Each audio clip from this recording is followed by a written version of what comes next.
আসসালামু আলাইকুম রহমতুল্লাহ। কেমন আছেন সকলেই? আশা করি সকলেই ভালো আছেন। দেশ ও প্রবাসে থাকা ব্যাংক গ্রাহকদের সকল গ্রাহক যারা রয়েছেন তাদের জন্য একটি মহামূল্যবান গুরুত্বপূর্ণ আপডেট নিউজ। বিশেষ করে 5 ব্যাংকের গ্রাহকরা এই নিউজটি বিস্তারিত শুনবেন, তাহলে আপনারা একটু হলেও বুঝতে পারবেন আসলে নিউজটির মধ্যে আপনাদের জন্য কি বলা হয়েছে।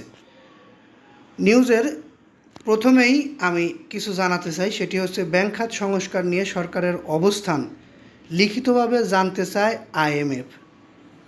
দ্বিতীয় যে বিষয়টি সেটি হচ্ছে 5 ব্যাংকের গ্রাহকদের আমানতের টাকা ফেরত পাবে কবে থেকে। একবার টাকা দেওয়ার পরে আর কোনো কথাই বলছে না 5 ব্যাংকের গ্রাহকদের বিষয়ে।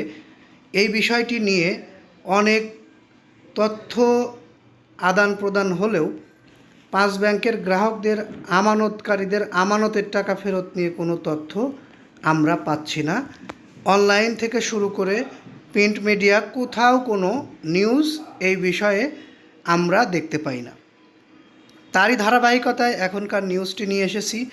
দেশ ও প্রবাসে থাকা সকল ব্যাংক গ্রাহকরা এই নিউজটি ধৈর্য সহকারে শুনবেন বলে আমরা আশা প্রত্যাশী। প্রথমে আমরা জানাবো ব্যাংক খাত সংস্কার নিয়ে সরকারের অবস্থান লিখিতভাবে জানতে চায় আইএমএফ। এই বিষয়টি কিভাবে দেখছেন? বিএনপি নেতৃত্বাধীন সরকার ব্যাংক সংস্কার করবে কিনা তা লিখিত আকারে জানতে চায় আন্তর্জাতিক মুদ্রা তহবিল আইএমএফ। পাশাপাশি সংস্কার করলে তাতে কি কি বিষয় অন্তর্ভুক্ত থাকবে তাও জানতে চেয়েছে বহুজাতিক সংস্থাটি। সব মিলিয়ে সংস্কারের বিষয়ে বিএনপি সরকারের অবস্থান জানতে চেয়েছে তারা।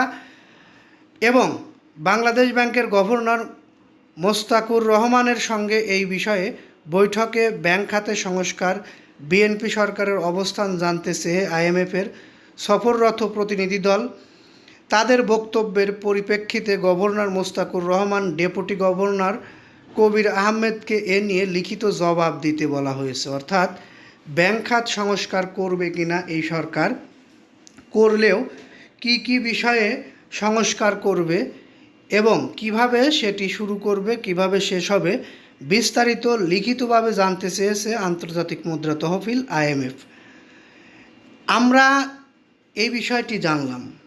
সংস্কার হোক, ভালো হোক, এটা সবাই চাই, কিন্তু 5 ব্যাংকের আমানতকারীরা যে এখনও তাদের আমানতের টাকা ফেরত পাচ্ছে না, এই বিষয়ে কারো কোনো মন্তব্য, কারো কোনো হস্তক্ষেপ আমরা দেখতে পাচ্ছি না।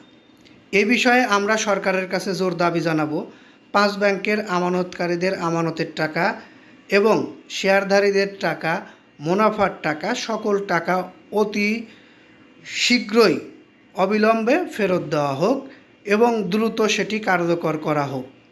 এই বিষয়ে আপনারা একমত হলে অবশ্যই কমেন্ট বক্সে বেশি বেশি কমেন্ট করে যাবেন, লাইক দিয়ে যাবেন, নিউজটিতে শেয়ার করবেন।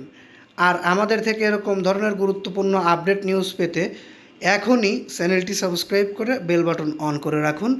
আমরা এই নিউজটি আর দীর্ঘায়িত করছি না, পরবর্তীতে আমরা আরও নিউজ কালেক্ট করে আপনাদেরকে বিস্তারিত তথ্য জানাবো। ততক্ষণ সকলেই সুস্থ থাকুন, ভালো থাকুন। আসসালামু আলাইকুম।